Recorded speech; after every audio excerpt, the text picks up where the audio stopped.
بسم اللہ الرحمن الرحیم۔ السلام علیکم ورحمۃ اللہ وبرکاتہ۔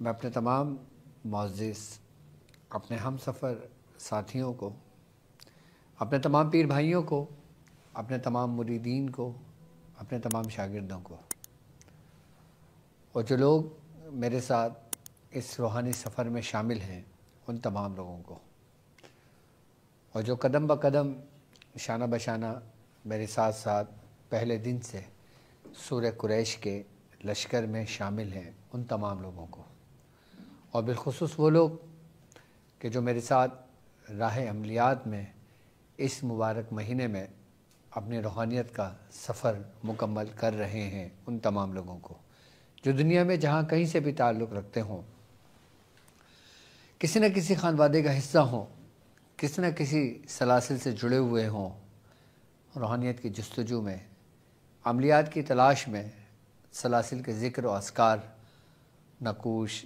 تعویذات، اور جو ہم تک ہمارے بزرگوں سے پہنچے ان کو حاصل کرنے کے لیے ہمارے ساتھ جڑے اور اس روحانی محفل کا حصہ بنے، میں ان تمام لوگوں کو، اور وہ لوگ کہ جو اپنے مسائل میں گرفتار ہیں، پریشان ہیں، کسی نہ کسی مسائل میں الجھے ہوئے ہیں، اور وہ چاہتے ہیں کہ قرآن اور سنت کی روشنی میں اور بزرگوں کے تجربات کے بنا پر ان کو ان کے مسائل کا حل ملے، میں ایسے تمام لوگوں کو ایک بار پھر اپنے خاندان قادریہ، سلسلہ سہروردیہ، چشتیہ، قلندریہ، ابوالعلالیہ، جہانگیریہ، حسنیہ، عثمانیہ، تاریکیہ میں ایک بار پھر آپ کو خوش آمدید کہتا ہوں، اور یہ بھی امید کرتا ہوں کہ آپ تمام لوگ خیریت سے ہوں گے۔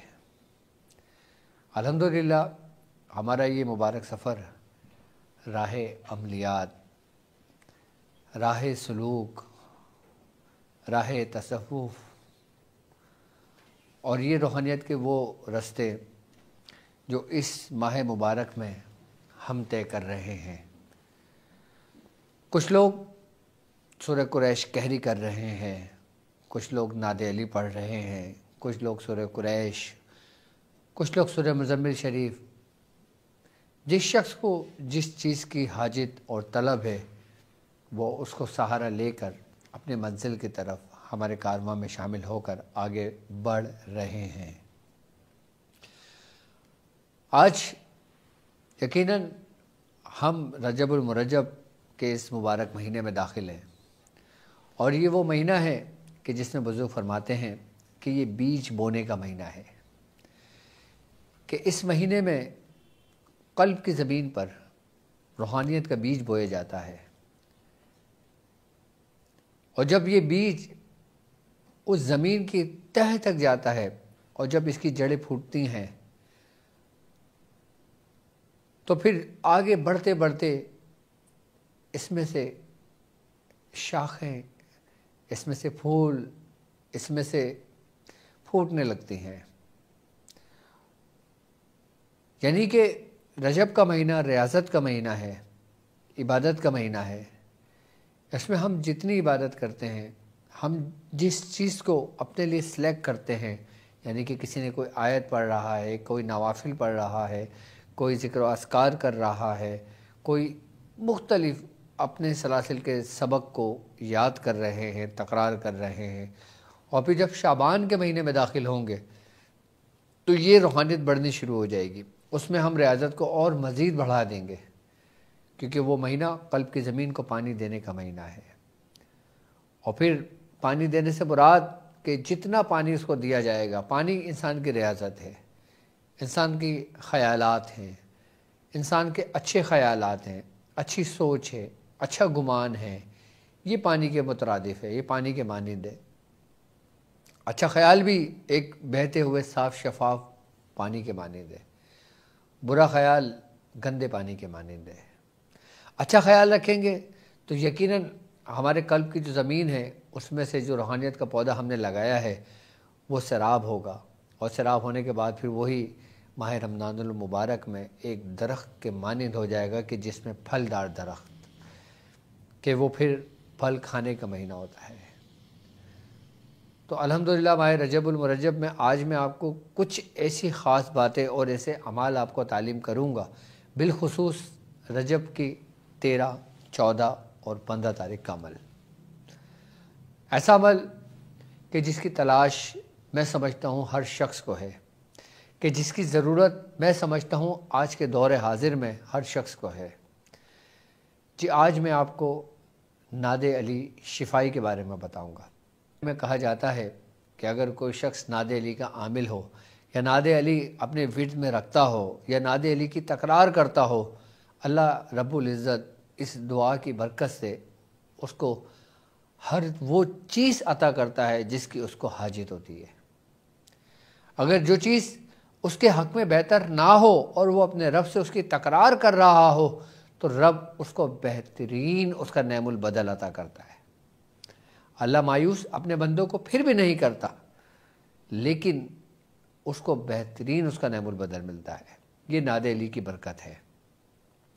اب ناد علی کی برکت کیوں ہے، کس وجہ سے ہے، آج میں اس پہ تھوڑی سی روشنی ڈالتا ہوں۔ سب سے پہلے ہم بات کرتے ہیں رجب المرجب کی 13 تاریخ کی۔ 13 رجب کی اتنی خاص اہمیت کیوں ہے، اور یہ ہمارے لیے خاص کر سلوک کے رستے پہ چلنے والوں کے لیے 13 تاریخ اتنی اہم کیوں ہے؟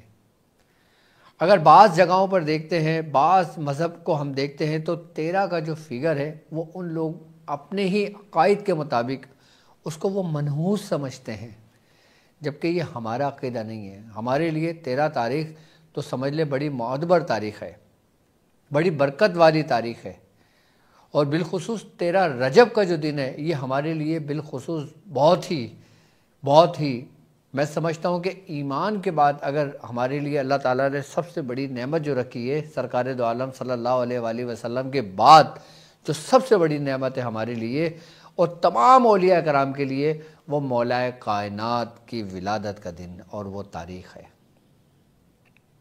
آپ امام الاولیاء ہیں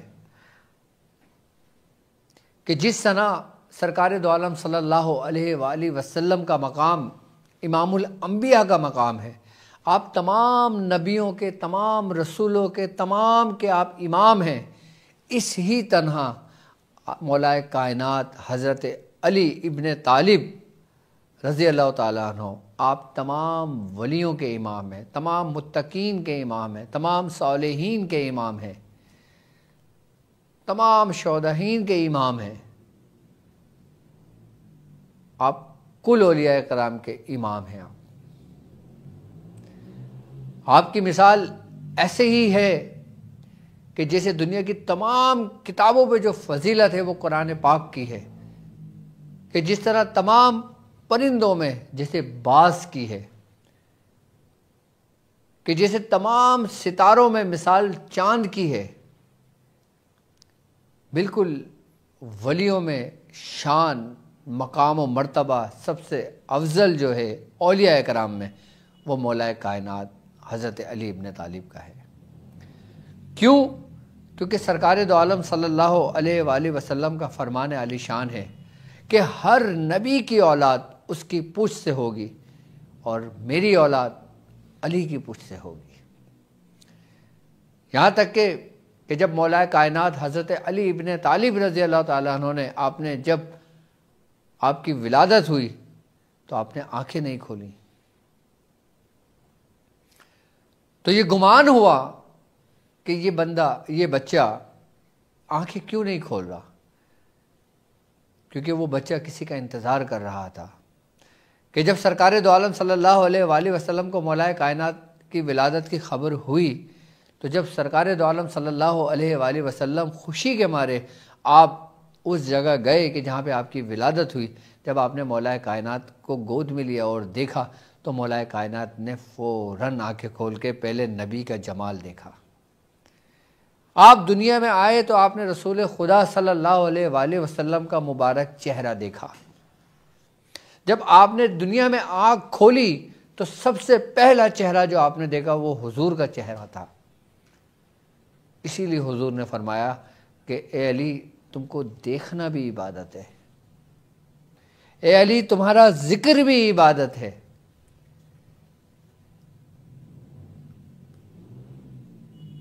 کیا شان ہوگی امام الاولیاء کی کہ جن کو حضور نے فرمایا۔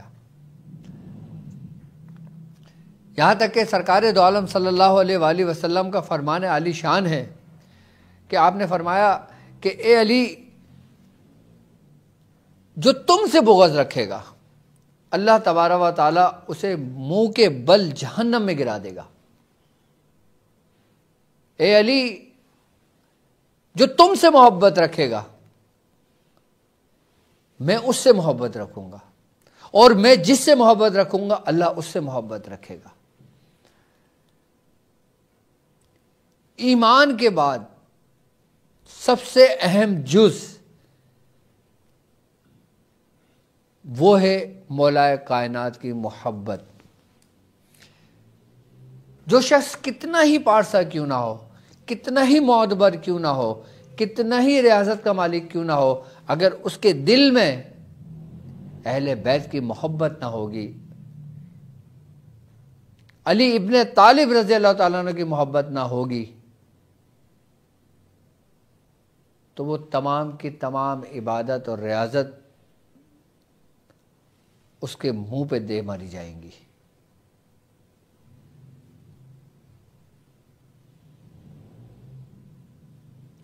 کہ جس طرح منافقین ہوتے ہیں دکھاوے کی عبادت بھی کرتے ہیں، دکھاوے کی ریاضت بھی کرتے ہیں، دکھاوے کے عبادت کثرت سے کرتے ہیں، لیکن ان کے دل اندھے ہوتے ہیں۔ قرآن ان کے حلق تک ہوتا ہے، حلق سے نیچے نہیں اترتا۔ قرأت ایسی کرتے ہیں کہ سامنے دیکھنے والا سوچے کہ یار شاید میرے ہی قرآن پڑھنے میں کوئی غلطی نہ ہو، کیونکہ سرکار دو عالم صلی اللہ علیہ وآلہ وسلم کا فرمان علی شان ہے کہ علی تمہاری مثال عیسیٰ ابن مریم جیسی ہے، کہ کچھ لوگ تمہارے بغض میں جہنم میں جائیں گے،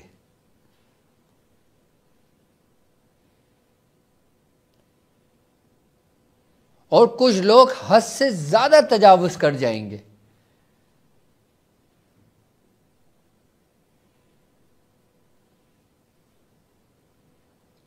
یہاں تک کہ مولا کائنات حضرت علی ابن طالب رضی اللہ تعالیٰ عنہ کا ذکر مومن اور منافق کی پہچان کا بہترین ذریعہ ہے۔ حضور فرماتے ہیں کہ تم اگر یہ جاننا چاہو کہ تمہاری مجلس میں منافق کون ہے اور اہل بیت سے محبت کرنے والا کون ہے، تو تم ذکر علی چھیڑ دو، ذکر علی شروع کر دو۔ دیکھو ذکر علی سے منافقین کے چہرے کیسے بدنما ہو جائیں گے اور کیسے مومنین کے چہرے کھل اٹھیں گے۔ ہمارا ایمان ہی اس وقت مکمل ہوتا ہے کہ جب ہم شریعت کی پیروی کے ساتھ ساتھ ہمارے قلب میں، ہمارے دل میں، ہماری زندگی میں اہل بیت کی محبت ہو۔ ہم سب کچھ کریں اور ہمارے دل میں اہل بیت کی محبت نہ ہو تو وہ تمام کی ریاضت عبادت ہمارے منہ پہ مار دی جائیں گی۔ کہ وہ دن جو 13 رجب المرجب کا دن ہے، کہ جس تاریخ کو مولا کائنات کی ولادت ہوئی، کہ یہ ولیوں کے لیے نعمت کا درجہ رکھتی ہے۔ تو اللہ تبارک و تعالیٰ قرآن میں کہتا ہے اور ہماری نعمتوں کا چرچا کرو، اور جو لوگ نعمتوں کا چرچا کرتے ہیں اللہ رب العزت اس کی نعمتوں کو بڑھا دیتا ہے۔ تو انہی نعمتوں کو سمیٹنے کے لیے، انہی نعمتوں کو چرچا کرنے کے لیے ہم 13، 14 اور 15 کو آج ایسی ترتیب اور طریقہ کار سمجھائیں گے کہ جسے کہتے ہیں دسترخوان مولا علی۔ کہ دسترخوان مولا علی آپ اپنے گھروں پہ سجائیں، آپ اپنے احباب، اپنے رشتہ داروں کے لیے سجائیں، غریب و غربا کے لیے سجائیں، یتیموں و مساکینوں کے لیے سجائیں، اجنبیوں کے لیے سجائیں۔ ایسا دسترخوان لگائیں کہ جہاں پہ ہر فرقے کے لوگ موجود ہوں، جہاں پہ ہر مذہب کے لوگ موجود ہوں، جہاں پہ صرف اور صرف انسانیت ہو.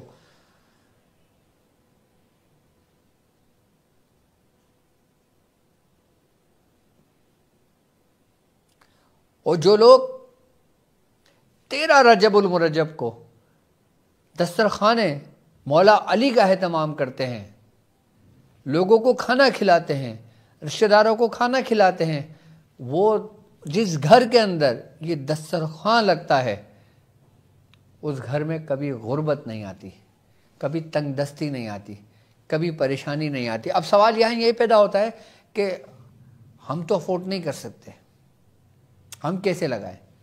ہمارے پاس تو اتنے مالی وسائل نہیں ہیں، ہمارے پاس مالی مسائل نہیں ہیں، ہم کیا کریں؟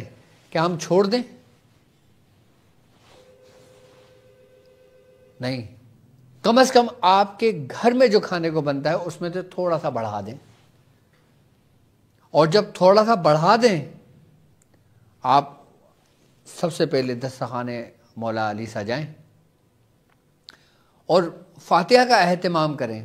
ایک گلاس دودھ اور ایک گلاس پانی، اور جو کچھ بھی آپ بناتے ہیں، آپ دال چاول بناتے ہیں، سبزی بناتے ہیں، گوشت بناتے ہیں، بریانی بناتے ہیں، قورمہ بناتے ہیں، اللہ نے آپ کو جتنا دیا ہے اتنا آپ بناتے ہیں. یا اپنے جس کنٹری میں جہاں رہتا ہے، جو لوگ جہاں زیادہ شوق سے کھاتے ہیں وہ بنا لے، اور تھوڑا سا میٹھا لا کے رکھ لے یا میٹھا بنا لے. فاتحہ پڑھنے کے بعد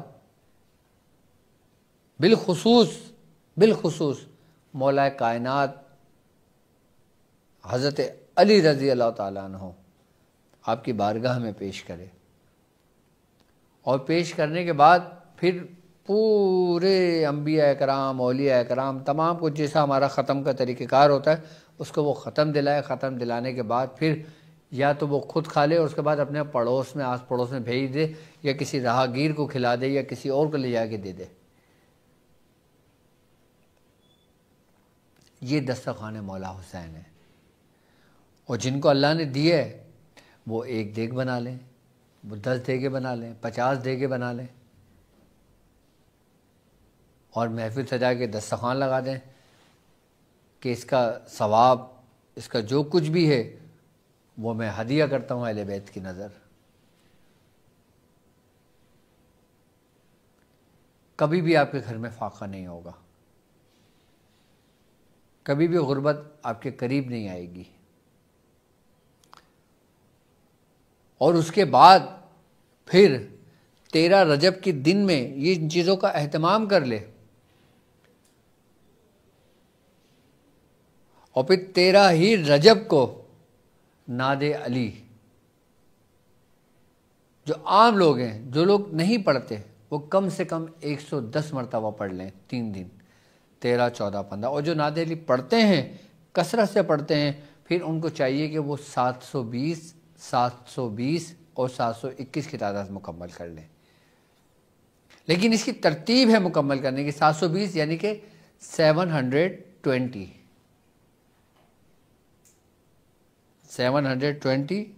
13 رجب کو پڑھ لے، 720 14 رجب کو پڑھ لے، 721 یہ پھر 15 رجب کو پڑھ لے.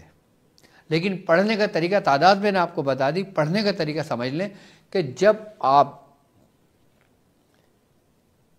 نعت علی پڑھیں گے، ایک مرتبہ آپ بسم اللہ الرحمن الرحیم پڑھیں گے، نعت علی پوری پڑھیں گے. جب آپ 100 کی تعداد یعنی کہ ایک تسبیح مکمل ہو جائے گی، اس کے بعد آپ یا شافی یا اللہ، یا شافی یا اللہ، یہ آپ نے 110 مرتبہ پڑھنا ہے. کیا پڑھنا ہے؟ یا شافی یا اللہ. ایک تسبیح کے بعد 110 مرتبہ یا شافی یا اللہ پڑھنا ہے. پھر دوسری تسبیح، پھر یا شافی یا اللہ 110 بار. اس طریقے سے 7 تسبیحاں ہو جائیں گی، اور 7 مرتبہ آپ کے پاس 110 مرتبہ یا شافی یا اللہ پڑھ لیں گے. اس کے بعد جب 21 مرتبہ پڑھیں گے، پھر آپ 21 کو ڈبل کر دیں گے، یعنی کہ 21 اور 21 42. پھر 42 مرتبہ آپ نے کیا پڑھنا ہے؟ یا شافی یا اللہ. اور جب 720 کریں گے، 7 تسبیحوں میں 110 یا شافی اللہ پڑھیں گے، جب 20 ہوگا تو اس کو ڈبل کر دیں گے، یعنی کہ 40 بار پڑھیں گے، اور آخری دن 42 بار پڑھیں گے۔ یہ اس کی ترتیب ہے، کس کی؟ ناد علی شفا کی۔ اس کے بعد آپ چینی دم کر کے رکھ لیں، بتاشے دم کر کے رکھ لیں، میٹھا دم کر کے رکھ لیں۔ کسی بھی ایسے مریض کو کہ جس کو ڈاکٹر نے لا علاج قرار دیا گیا ہو، اس کو 3 دن وہ میٹھا کھلائیں۔ شوگر کا پیشنٹ ہو میٹھا کھائے، بلڈ پریشر کا مریض ہو میٹھا کھائے، کسی قسم کا مریض ہو وہ میٹھا کھائے، وہ کہ جس پہ دم کیا ہو، اور پانی دم کر کے رکھ لیں، پانی پئیں۔ 3 دن اگر آپ نے پڑھا ہے تیار کرا ہے تو 3 دن ہی مریض کو دے دیں، 3 دن بعد آپ مریض کی کیفیت پتہ کریں، اللہ کے حکم سے اسے شفا ہوگی، یا وہ شفا کی طرف چل پڑے گا، اور کچھ ہی وقت گزرے گا کہ وہ مرض اس کی جڑ سے ختم ہو جائے گا۔ کسی بھی قسم کی کوئی آزمائش ہو، کسی بھی قسم کی کوئی مصیبت ہو، کسی بھی قسم کا کوئی مقصد ہو آپ کا۔ اب کچھ لوگ ہیں کہ جن کے رشتے نہیں ہوتے، وہ اپنے رشتوں کی نیت سے یہ 3 دن عمل کر لیں، 13، 14، 15 ناد علی شفائی کی۔ شفا صرف بیماریوں کی نہیں ہوتی، یہ بات یاد رکھنا۔ ہاں، ہم سمجھتے ہیں نا کہ جہاں لفظ شفا کا آتا ہے وہ سمجھتے ہیں یہ بیماری کے لیے، نہیں، یہ ہر اس مقصد کے لیے ہوتا ہے کہ جس میں آپ گھرے ہوئے ہوتے ہیں۔ اب بیماری بھی انسان کو گھیرے رکھتی ہے نا، تو انسان کی مصائب، مصیبتیں بھی انسان کو گھیرے رکھتی ہیں، پریشانیاں بھی انسان کو گھیرے رکھتی ہیں، وبائیں بھی انسان کو گھیرے رکھتی ہیں، مصیبتیں بھی انسان کو گھیرے رکھتی ہیں، آزمائش بھی انسان کو گھیرے رکھتی ہیں۔ تو یہ ان سے چھٹکارے کے لیے، ان سے شفا پانے کے لیے، شفا کا مطلب ہوتا ہے بالکل طور پہ بری و ذمہ ہونا۔ مصیبت میں گھرا ہوا ہے، آزاد ہو گیا، بیماری میں جکڑا ہوا ہے، وہاں سے آزاد ہو گیا۔ اور جو ایسے مصائب یا ایسے آخری وقت میں گزرا ہوا ہے کہ جس میں صرف وہ صرف دعا کر رہے ہیں اس کے لیے بھی اگر پڑھ لی جائے تو اللہ اس کا آسانی کر دیتا ہے اور خاتمہ ایمان پہ کرتا ہے اس کا۔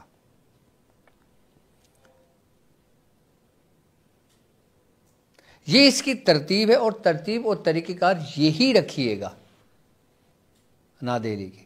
اگر کوئی شخص اپنے کسی کورٹ کیس میں پھنسا ہوا ہے، اگر کوئی شخص کسی ایگریمنٹ میں پھنسا ہوا ہے، اگر کوئی شخص کسی گھریلو معاملات میں پھنسا ہوا ہے، کوئی جادو میں پھنسا ہوا ہے، کوئی آسیب میں پھنسا ہوا ہے، کوئی نظر بد کا شکار ہوا ہے، کوئی پردیس میں پھنسا ہوا ہے، کوئی ویزے کے لیے رکا ہوا ہے، کوئی امیگریشن کے لیے پھنسا ہوا ہے، کسی کا پاسپورٹ رکا ہوا ہے، کسی کا گرین کارڈ رکا ہوا ہے، ایسے سوالات بہت آتے ہیں۔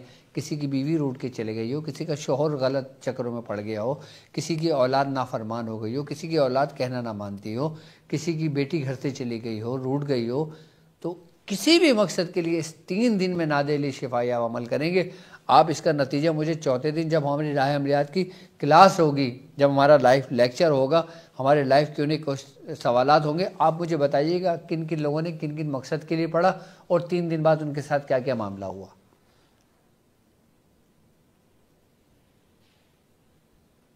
میں کہتا ہوں مجھ سے نہ پوچھیں کہ ہم کریں نہ کریں، آپ کر لیں اور کر کے آنے کے بعد مجھے بتائیں ہم نے کر لیا، باقی آپ سنبھال لینا۔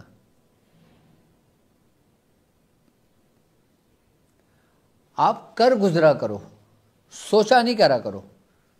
آپ اس چیز سے مطمئن ہو جاؤ کہ اس کا پلٹاوا آئے گا، اس کی رجت آئے گی، یہ مصیبت آئے گی، پریشانی آئے گی، یہ آئے گی، وہ آئے گی، یہ ہوگا، یہ وہ ہوگا، نتھنگ، کچھ نہیں ہوگا۔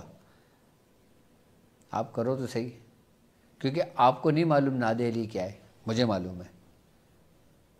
آپ کو نہیں معلوم ناد علی کی روحانیت کیا ہے، مجھے معلوم ہے۔ آپ کو نہیں معلوم ناد علی کی نوری مخلوقات کی قوت و طاقت کتنی ہے، لیکن مجھے معلوم ہے۔ آپ کو نہیں معلوم کہ ناد علی پڑھنے والے کتنے مقبول بارگاہ ہیں، آپ کو نہیں معلوم کہ ناد علی پڑھنے سے ہی انسان کو ولایت کے مقام ملیں، قطبیت کے مقام ملیں، آپ کو نہیں معلوم، لیکن مجھے معلوم ہے۔ اگر کوئی شخص کسی کے اوپر سلوک کے راستے میں حالت قبض طاری ہو گئی ہو، کسی مقام پہ ٹھہر گیا ہو، آگے نہ بڑھ پا رہا ہو، کسی ذکر میں اٹک گیا ہو، کسی ذکر میں پھنس گیا ہو، کسی ذکر کی آزمائش میں آ گیا ہو، 3 دن اس طریقے سے ناد علی پڑھ لے، 720 720 721. بس تعداد کو اپنے ذہن میں رکھیں گے، بس کوشش یہ کریں گے 720 سے 721 نہ ہو. ہاں، آنکھیں کھول کے، تسبیح کے دانے گن کے، ہاں یہ لازمی آپ نے کرنا ہے. 719 نہ ہو، 720 نہ ہو، 719 نہ ہو، 721 نہ ہو، 720 720 721 ہو. کیونکہ جو تعداد آپ کو بتائی جاتی ہے نا، اس تعداد کا جو ہندسہ ہوتا ہے. اب جیسے میں مثال کے طور پہ آپ کے موبائل نمبر میں آخر میں 9 ہے. اب میں 9 کے علاوہ 5 ڈائل کر رہا ہوں، 4 ڈائل کر رہا ہوں، 3 ڈائل کر رہا ہوں، 2 ڈائل کر رہا ہوں، 0 ڈائل کر رہا ہوں، کیا آپ کو کال لگ جائے گی؟ مجھے بتائیں. نہیں لگے گی نا. کیوں نہیں لگے گی؟ کیونکہ آپ کا 9 ہے. اگر 9 لگاؤں گا تو آپ کو کال لگے گی. بالکل اسی طریقے سے نوری مخلوقات سے استمداد لینے کے لیے، مدد لینے کے لیے 720 کوڈ ہے کہ آپ نے 720 ڈائل کیا تو کال چلی گئی آپ کی. پہلے میں آپ کی انٹری ہو گئی، دوسرے میں آپ کی روبرو ہو گئی حاضری، تیسرے میں آپ سے پوچھا گیا کیا کام، کیا مقصد، جس مقصد ہے وہ اپنا پورا ہو گیا. تعداد بڑی اہمیت کی حامل ہوتی ہے، یہ بات یاد رکھیے گا. مختلف سلاسل میں، مختلف خانوادوں میں، مختلف کاموں کے لیے مختلف ترتیب اور مختلف تعداد بتائی گئی ہے.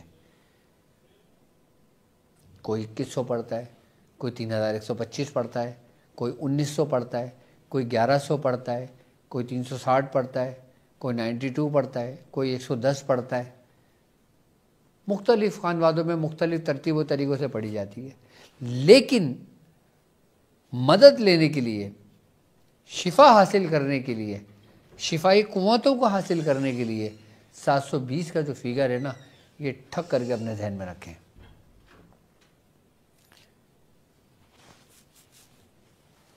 اچھا، یہ رجب 13 14 15، رجب میں تو یہ سمجھ لو ایسے ہے کہ جیسے اس کی بادشاہت ہے.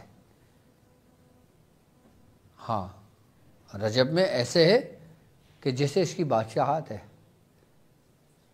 آپ ہر مہینے کی 13 14 15 کو آپ اس عمل کو کسی بھی مقصد کے لیے کر سکتے ہو. اچھا، 13 اور 14 15 کی خاصیت کیا ہے؟ چلو 13 تو سمجھ میں آ گیا کہ مولائے کائنات کی ولادت کا دن ہے، تاریخ ہے. اچھا، 13 14 اور 15 ان دنوں کو کہتے ہیں کہ یہ یوم ابیس کے دن ہے. اچھا، یہ وہ تاریخیں ہیں 13 14 15 کی، یہ وہ دن ہے کہ جس میں حضرت آدم علیہ السلام پہ روزے فرض کیے تھے. یہ 3 تاریخوں میں حضرت آدم علیہ السلام باقاعدہ طور پہ روزے کا اہتمام کیا کرتے تھے، اس لیے اس کو یوم ابیس کہتے ہیں.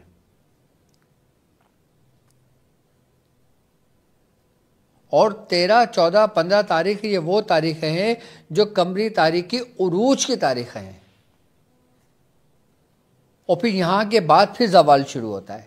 یعنی کہ ایک چاند کی وہ تاریخ ہے جو اپنی منازلیں طے کرتی ہے، اوپر کی جانب چڑھتی ہے. اور پھر 15 کے بعد پھر منزلیں کٹنی شروع ہوتی ہیں، گھٹنی شروع ہوتی ہیں. جیسے چاند 14 کے بعد کیا ہوتا ہے؟ گھٹنی شروع ہو جاتا ہے. جب چاند پورا اپنے عروج پر آ جاتا ہے، وہ جس کو ہم کہتے ہیں 14ویں شب ہے.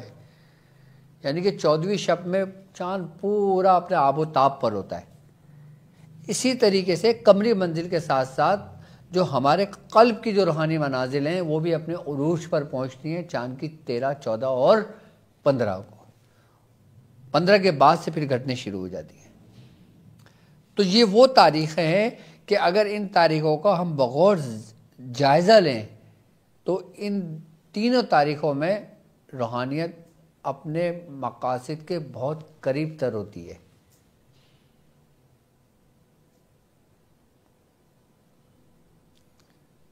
یعنی کہ انسان ان تاریخوں میں اگر کسی بھی صورت کا عمل کرتا ہے، کسی بھی آیت کا عمل کرتا ہے، اگر اس کو طریقہ معلوم ہے تو وہ کم وقت میں جلد کامیاب ہو جاتا ہے.